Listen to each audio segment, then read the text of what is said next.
colonoscopía, que es, ¿saben qué es una colonoscopía, no? Ingresan con una camarita por el recto y ven todo el colon. Van a ver esto, úlceras como botón de camisa. Úlcera, úlcera, úlcera, úlcera, úlcera, úlcera. Úlceras, úlceras, úlceras. Varias úlceras. Usualmente esto lo puedo ver en quién, en personas inmunosuprimidas, pacientes con VIH, niños que tienen, que son desnutridos, etc. Y esto lamentablemente es lo que vimos al principio en el artículo, trombocitos, lamentablemente tenemos pacientes fallecidos. ¿Ya? Y esto también es importante recordar porque en este gráfico resume y hace la diferencia con Giardia. Giardia, que es también un parásito que produce diarrea principalmente en el intestino delgado. Localización de Giardia, intestino delgado, localización en tapia visualítica, principalmente el colon, ¿no? Y miren, ¿qué diferencia hay de esto, de esto, de esto y de esto? ¿Qué diferencia hay entre los cuatro? ¿Qué hace aquí? Erosiona, perfora. Por eso en esto ustedes van a tener solo diarrea líquidas. Aquí van a tener diarrea con sangre, van a tener colitis, se puede perforar este colon. Esta es la importancia de este gráfico. Y es muy bonito que lo hayan puesto ahí. Manifestaciones clínicas. Lo más importante, amebiasis asintomática. La mayor parte de pacientes, 90% está aquí. Los demás son 10% y pueden hacer una amebiasis intestinal invasiva aguda, diarrea, colitis, perforaciones y amebiasis intestinal invasiva crónica. Una diarrea, pero sin disentería y dolor abdominal. Muchos de ustedes o los pacientes dicen, tengo dolor abdominal una vez, 2 veces al mes, y tengo deposiciones líquidas, 1 o 2 veces al mes. Y nadie sabe por qué. Le hacen un copro y sale huevos o procesamientos de camera, ¿no? Complicaciones, ya lo mencioné, la perforación, las úlceras. ¿Okay? Perforación se presenta principalmente en colon transverso, puede llegar a causar la muerte, ¿no? Amebiasis extraintestinal. ¿Qué es esto? Esto, la figura, ¿qué es? ¿Qué parece? ¿Qué dice acá? Aquí. Un hígado. Miren cómo está el ameboma. Es un absceso amebiano. Cuando en el hospital tenemos estos casos y se pueden acceder a pared, el radiólogo intervencionista ingresa con una cánula, aspira esto y el contenido es como un chocolate, en consistencia y en color. También estos parásitos se pueden ingresar al cerebro. Son diferentes a las amebas de vida libre que ustedes van a hacer en el seminario. Acantameba, ¿no? Galamutia, Menegeria, ¿no? Son diferentes. Estas miren todo lo que pueden estar, pueden irse al cerebro. Pueden producir también abscesos. Y también, bueno, producen problemas en el colon. Miren, esto es una pared abdominal, esto es la piel de una persona. Esta ameba ha tenido probablemente una lesión hepática adyacente y miren todo lo que ha perforado, se comió la piel la piel de una persona. Probablemente esta persona es una persona inmunosuprimida o una persona que una persona con un descuido que no ha recibido atención médica oportuna, porque para tener una úlcera, así imagínense en toda la pared abdominal, es un tema bastante complejo, ¿no? También hay amebiasis geniculinaria. Por relaciones sexuales anales, o bueno, también puede ser por relaciones orales anales, y también por fístulas, que son conexiones del recto a la vagina. Si yo tengo en el recto amebas y tengo una fístula, una conexión entre la vagina y el recto, puede haber aquí también úlceras en la pared. ¿Ok? Puede pasar. Y también puede haber úlceras perianales, sobre todo en pacientes viviendo con VIH, pacientes inmunosuprimidos. Y cómo se presenta una úlcera crónica, ¿no? Está relacionado con traumatismo previo, dolor y hemorragia, y ustedes hacen aquí un frotis y encuentran los trombocitos en la zona, ¿no? Diagnóstico, ¿cómo se diagnostica? Examen directo, el gol estándar del PCR, pero lo que tenemos a la mano es el examen directo. En Perú PCR solamente se hace el examen en estudios e investigaciones, también puedo raspar úlceras, biopsiarlas, la serología y las técnicas de imagen, como qué, como la ecografía. En esta tomografía, por ejemplo, estoy viendo el hígado, todo esto es el hígado, y estoy viendo el absceso, estoy viendo. ¿Vale? Y esto es un test, un cassette, ¿no? Que usualmente no se realiza. Esto es lo que les decía del PCR, ¿no? Este es un estudio en el que se realizaron exámenes a niños y pues se tomó una prueba, se concentró las heces y se corrió PCR. Y el resultado fue, por ejemplo, encontrar entameba histolítica, entameba dispar y entameba Moskowski, ¿no? Esto fue en niños venezolanos, ¿no? Sí, en pacientes venezolanos. Y se encontró eso. Pero en este caso utilizaron el PCR porque es un protocolo de investigación. Usted en el hospital no va a decir que un PCR para ameba, salvo que esté en un protocolo de investigación. Usualmente que pide comprobado citológico seriado y en el examen de heces o a concentración se pueden observar los quistes o los controzoides. ¿Okay? Recordar estas amebas comensales, chicos, recuerden que estas amebas, porque muchas veces les van a llamar por esto. Doctor, tengo quistes en las heces. ¿Trato o no trato? En este caso no hay una guía, no hay un consenso para tratar. Usualmente se observa y si el paciente tiene algún síntoma o tiene algún grado de inmunosupresión, se pueden tratar, se pueden, pero individualizando los casos. Pero no hay una ley, así como usted diga, no, tuberculosis tienes que tratarla sí o sí. En este caso no es así. En este caso hay que individualizar cada caso. Y así lo dicen las guías de práctica clínica. ¿Ok? Muy bien, recuerden el ciclo biológico. Disculpa, entonces las amebas comensales no causan patogenia en personas que no son inmunosuprimidas. Esto es un concepto bastante variado. ¿Por qué? Porque si bien es cierto, el 90% las tienen como comensales, no tienen síntomas, ese 90% por algún grado de inmunosupresión, esta ameba que está aquí se podría convertir en una ameba que le produzca una enfermedad, pero es rarísimo. Lo más probable que pase de esta forma es entameba histolítica, pero estas de aquí, su patogenia está cuestionada. Es por eso que estas de aquí, las guías dicen, si tú tienes un paciente, por ejemplo, con Giardia butzli, no debe tratarse. Si tienes un paciente con entameba coli, no debe tratarse, salvo que haya, por ejemplo, demostración de algún cuadro clínico severo o de algún paciente inmunosuprimido. Porque los pacientes inmunosuprimidos pasa lo mismo que nos pasa a todos. Todos, el 90% de esta sala tiene tuberculosis primaria. La tiene latente, encapsulada en el bronquio o en el pulmón, ¿correcto? Pero basta que, imagínate, ¿no? Tienes algún problema hematológico, empiezas a tomar o te empiezan a aplicar corticoides, te bajan las defensas, eso que estaba encapsulado se suelta y haces tuberculosis activa, por ejemplo. En este caso, en el caso de entameba histolítica puede ser similar. Por ejemplo, imagínense el señor del caso tenía COVID, le dieron corticoides y hizo una amebiasis intestinal invasiva. En el caso de ellas, no se trata, no causan una enfermedad importante. No vas a encontrar una de estas. Bueno, en medicina no podemos decir al 100%, pero lo más probable es que no encuentres estas en el hígado, haciendo un acceso hepático, haciendo una perforación. Usualmente son comensales. Pero la ciencia cambia. Hay cosas, por ejemplo, te lo digo, ¿no? Más o menos cuando yo hice mi residencia en el Hospital Rebagliati,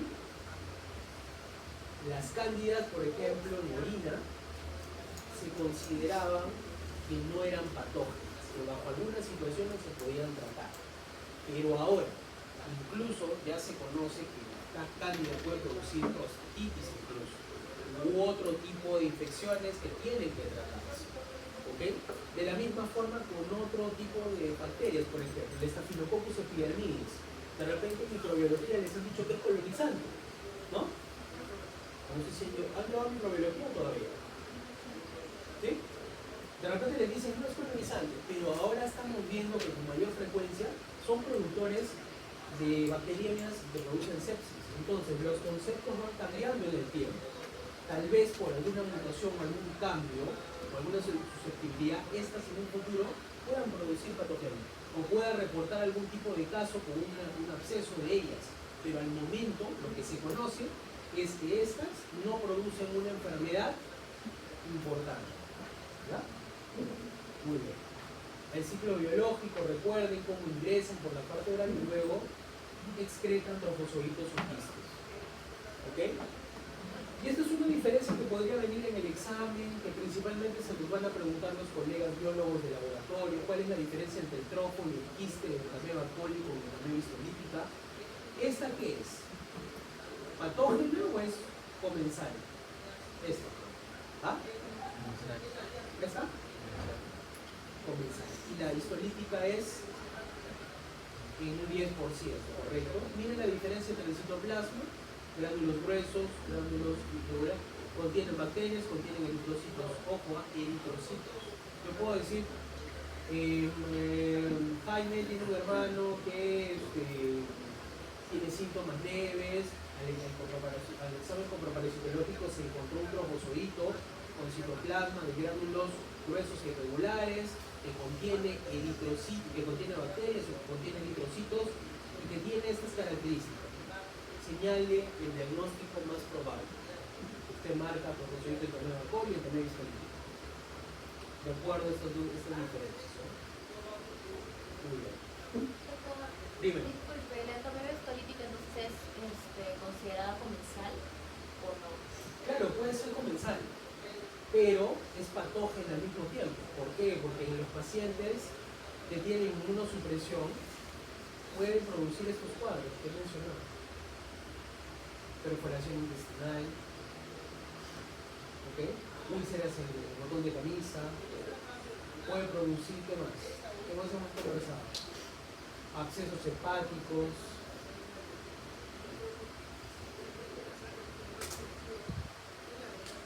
abscesos a nivel cerebral, destrucción de pared abdominal, ¿ok? Pero en un 10%. O sea, puede ser como un microorganismo puede ser comensal y luego puede volverse patógeno. Eso puede pasar. ¿Eso no hay una lista definida? ¿Cómo que lista definida? ¿Qué te refieres? Por ejemplo, hay un cuadro en la PPT donde están es más Sí, sencillo. claro, pero yo te voy a preguntar en el examen, lo que tú tienes que saber como médico principalmente es ¿ya? Que esta ameba, porque principalmente produce cuadro clínico de las que son comensales, ¿ya? Las que están aquí, estas de acá, Entamoeba coli, Entamoeba germani, Entamoeba dispar, Entamoeba stana, nosotros sabemos que son comensales. Y casi el 99% son comensales. No se ha reportado, o se ha reportado, pero muy poco, que esto produzca pues daño. Por eso dice aquí, no causan una enfermedad importante. Pueden causar enfermedad, pueden causar un poquito de diarreas, pero no de manera clínica importante. En el caso de la Entamoeba histolítica, sí produce enfermedad. ¿Okay? Pero de los que produce enfermedad solamente es el 10%. En las demás formas puede estar viviendo tranquila, sentada ahí en el colon esperando comida. Es lo mismo de dengue. ¿Okay? ¿Ustedes sabían que solamente es clínico el 20% de dengue? Que solamente nosotros vemos signos y síntomas en 80%, en 20% de pacientes que tienen dengue. Es igual que el COVID.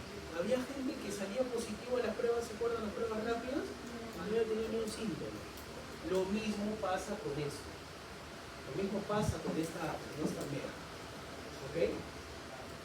¿Ya? Para que lo puedan recordar. El tratamiento principalmente con metronidazol. ¿Ya? Aquí está.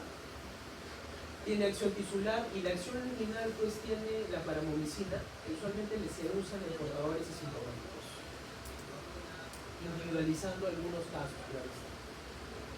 ¿Ya? Acá está las pautas de tratamiento de la OMS o OPS, ¿okay? Son variables aquí por ejemplo, hablan de un portador asintomático para momicina, pero sí, de todas maneras, sí o sí, en enfermedad leve o en enfermedad intestinal grave, sí o sí va el metronidazol. Sí o sí va el metronidazol. Entonces, si una pregunta habla sobre un caso de un paciente que tiene, por ejemplo, amebas en el hígado, ¿cuál sería el tratamiento? ¿Para momicina? ¿O metronidazol? Metronidazol. En ese caso yo no voy a observar, voy a esperarlo. Yo lo que tengo que hacer es tratar, porque si no ese hígado lo destruye. Las amebas destruyen. Comen, con esos pseudopodos que tienen, se comen las células, se comen todo, y destruyen completamente toda la estructura. Es por eso que, no sé si ustedes han escuchado de las amebas por el cerebro, ¿no? Los casos conocidos. Niños que nadan en un ambiente poco sano, pantanos, etc., y presentan meningoencefalitis, y pues varios, pues, la mayoría fallecen, ¿no? Lamentablemente. Pautas de tratamiento, lo mismo. ¿Ya? En este caso es importante recordar el tema sintomático, justamente lo que decía su compañera y lo que era su duda. Muchas veces nosotros, cuando hacemos, por ejemplo, salud pública, como una medida de salud pública, se podría usar para momicina, pero ¿para quién? Para entameba histolítica. Para las otras, no. Esto es para entameba histolítica, ¿ok? Para momicina. Pero si es sintomático, obviamente tiene que ser metronidazol. Miren, y ustedes en el absceso hepático principalmente usan metronidazol. Para momicina es una alternativa, no es de primera elección. Entonces, si es que en el examen pregunto el tratamiento, es metronidazol, porque eso es lo que hemos conversado en este momento y en esta clase. ¿Ok? ¿Cómo prevengo esta enfermedad? ¿Cómo creen que prevengo esta enfermedad? Si su ciclo biológico tiene que ver con ingesta de comida contaminada con quistes, ¿qué tengo que hacer? Lavarme las manos, tengo que hervir el agua, tengo que lavar con agua clorada mis alimentos. Muchas veces los pacientes, bueno, las personas que tienen esta enfermedad son portadores, bueno, viven en el campo, ¿no? ¿Y qué hacen en el campo? No hay letrinas, muchas veces hacen deposiciones en el campo, ¿no? Luego eso, pues, puede caer encima de una hortaliza, puede ser llevado por el agua con una hortaliza. ¿Por qué? ¿Cómo rían en el campo? ¿Se han puesto a pensar un poco cómo rían en el campo? ¿Con qué agua? ¿Alguno ha ido a la Universidad Católica? ¿Han ido? ¿O que vive cerca de allí? Ahí hace años, cuando regaban las plantas, era un olor terrible. ¿Okay? Pero muchas veces a regar, bueno, obviamente riegan con agua no potable. Y eso puede tener quistes y demás. Y luego tú vas con alguien al parque, juegas con las pelotas, levantas la pelota y luego te llevas la mano a la boca. Y ahí están ingresando los quistes. Ese es el ciclo. Entonces, ¿qué tengo que hacer? Lavarme las manos, hervir el agua, cocer los alimentos. Acá, mira, habla de terapia portadores, ¿no? Esto es un tema para discutir. Ni siquiera los especialistas se han puesto de acuerdo con respecto a eso. Las guías ni siquiera se han puesto de acuerdo. Dicen individualizar el caso. Por lo que acá lo que vamos a definir es que el es sintomático sí o sí tenemos que dar tratamiento. A los portadores de acuerdo, por ejemplo, imagínense, yo tengo una comunidad donde todos tienen entameba histolítica y que ya hubo casos de fallecidos por colitis amebiana y encuentro que muchos son portadores. ¿Qué haría usted como salud pública? ¿Qué haría? Yo le doy a todos para domicilio y controlo fuentes de agua y demás. En esos casos individualizados sí poder realizar una terapia portadora, pero la mayor parte de veces no lo hago. ¿Ya? Muy bien, apliquemos lo aprendido. ¿Cuál es el factor de virulencia en la entameba histolítica? Cuya función es la adherencia. ¿Se acuerdan? ¿Se acuerdan de esta lámina? La lectina, ¿no? Aquí está. ¿Sí? Entonces, la respuesta de aquí es lectina. Mencione forma evolutiva patógena y vegetativa de los protozoos. ¿Cuál es la forma vegetativa? ¿Y la forma patógena? ¿Cuál es el tratamiento de elección? ¿Cuál? ¿La paramomicina? El metronidazol. Integremos lo aprendido. Los protozoarios son microorganismos unicelulares. Si viene un verdadero o falso y dice que una ameba es unicelular, ya saben que es falso. ¿Ok? Tienen reproducción sexual o asexual y se movilizan mediante pseudópodos. ¿Ok? Pueden desplazarse. ¿Ya? Es por eso que con los niños que tienen contacto con el agua, con estos protozoitos de amebas, se desplaza de la nariz, la una cribosa e ingresa a la parte encefálica. Rápido. Bien, en general la infección es asintomática, el 90% son asintomáticos, o sea, el 90% están infectados.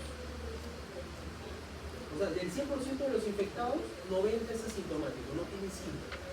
Solo un 10% es de síntomas. Y de esos 10% puede ser diarrea leve hasta la disentería grave. Las infecciones extraintestinales pueden manifestarse como abscesos hepáticos y en otros órganos. Y el diagnóstico consiste en la identificación de la ameba en muestra a veces o con pruebas serológicas, sospecha de enfermedad extraintestinal. ¿Por qué? Porque muchas veces yo no voy a poder, si tengo un absceso hepático que está en una zona que es de difícil acceso, pues allí sí podría usar la serología. En ese caso a veces no salen las heces, las amebas. Pero podría usar la serología, pero no es tan útil, no se usa con mucha frecuencia. La mayor parte de veces que la usamos es examen directo de heces. El tratamiento de la enfermedad sintomática es metronidazol o timidazol, seguido de paramomicina u otros fármacos activos contra los quistes en la luz del cólico. Integremos lo aprendido. Por ejemplo, aquí podría venir un caso clínico donde yo describa sobre un quiste con un trofozoito que presenta eritrocitos fagocitados. Ya saben cuál es, el entameba histolítico, a diferencia del entameba cólico. También puedo decir yo que el quiste maduro, encuentro un quiste maduro en heces que tiene 4 núcleos y les digo que el paciente tiene diarreas. ¿Okay? También puedo hablar de cariosoma central o cariosoma periférico de centro, de la diferencia entre ambos quistes, ya sea histolítica o ya sea de cólico. ¿Ok? Bien. Actividad asincrónica. Bueno, esto ya lo hemos visto. Las referencias bibliográficas, Atía, Botero, a los que me han mencionado cuál de los dos libros es mejor. La verdad es que cada libro tiene su pro y sus contras. El contra que tiene la tía es que es muy tranquilo. Pero si ustedes quieren leer, aprender algo simple, algo fácil, leer algo que es entendible, lean la tía. Es como un cuento. ¿Verdad? Y el tema de Botero ya va más, por ejemplo, a biología molecular, ya explica un poquito más de esas cosas, ¿no? Por ejemplo, el Atía yo lo recomendaría para, por ejemplo, tripanosomiasis, leishmania, malaria, ¿no? En cambio, Botero tiene un poquito más para levas, tiene un poco más para otro tipo de parásitos, para los gusanos. Aparte que esto tiene dibujos en blanco y negro, con sus limitaciones, algunas fotos también, pero este es más moderno, ¿no? Porque es del 2019. Muy bien. ¿Tienen alguna duda, pregunta? Las preguntas van a ir principalmente por el ciclo de vida, por las formas, ya sea el quiste y el trofozoito, ¿ok? Y por estas amebas de patogenicidad discutida o comensales, ¿no? Coli, Nana, Busti, Dominis, Chilomastic, la pregunta que yo voy a tomar es principalmente una pregunta que tiene el origen de un caso clínico, ¿no? el paciente va a tener diarreas, ¿no? Va a tener un antecedente de ingesta, de haber estado en un lugar campestre, ¿no? Y que pues, puede presentar diarrea con disentería y que se encuentran quistes con las siguientes características. Usualmente lo más probable es que sea secundario a, ustedes pues, tienen que conocer. Aparte, ahí estamos integrando los síntomas, estamos integrando la parte microscópica. Una sola pregunta. Ustedes tienen que hacer. Ahora, también para el tema de razonamiento y disposición. Si yo hago lo mismo y digo no tiene síntomas y encuentro el resultado fue Yodameva Butzler, alternativa 1, se trata, B, no se trata, C, se hace tratamiento comunitario, cuarto, ninguna de las anteriores. Es que no se trata, no se trata. Es una publicidad. Eso es lo que puede ver en el examen. Y obviamente la patogenia que tiene que ver con la disciplina. Un verdadero falso, atrapente o algo para unir. Muy bien. Si no hay dudas o preguntas, eso sería toda la clase.